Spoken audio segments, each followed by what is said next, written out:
L'inquiétude persiste en Afrique du Sud. La santé de Nelson Mandela s'est améliorée mais reste critique au 21e jour de son hospitalisation. Les Sud-Africains continuent de se presser devant l'hôpital pour prier et déposer des gerbes de fleurs et des mots. Le père de la nation sud-africaine n'est pas apparu en public depuis la finale de la Coupe du monde de football en juillet 2010. Un sommet européen pour lutter contre le chômage des jeunes. Les dirigeants veulent prendre des mesures d'urgence alors que près de 6 millions des jeunes de moins de 25 ans sont chômeurs. L'objectif est de leur offrir une formation ou un travail dans les 4 mois après la fin des études ou la perte d'un emploi. Verdict attendu dans le procès du meurtre de la jeune Agnès en 2011. L'avocat de la famille réclame la perpétuité. Son meurtrier présumé, Mathieu, âgé aujourd'hui de 19 ans, est également jugé pour le viol d'une de ses camarades 1 an plus tôt dans le Gard.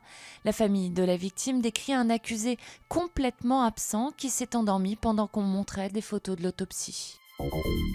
Le cas de Snowden est dans l'impasse. L'ancien consultant de la NSA qui a fait des révélations fracassantes sur la surveillance américaine n'a plus de papier valable. Il devrait rester plus longtemps que prévu dans la zone de transit de l'aéroport de Moscou. Edward Snowden a fait une demande d'asile politique à l'Équateur. Pour mieux se raconter, ces prostituées mexicaines apprennent le journalisme. Tesoro, une transsexuelle et fille de joie depuis l'âge de 15 ans, jugeait les articles de presse un peu trop sensationnalistes.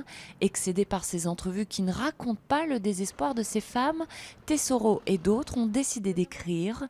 L'objectif final est de publier un livre.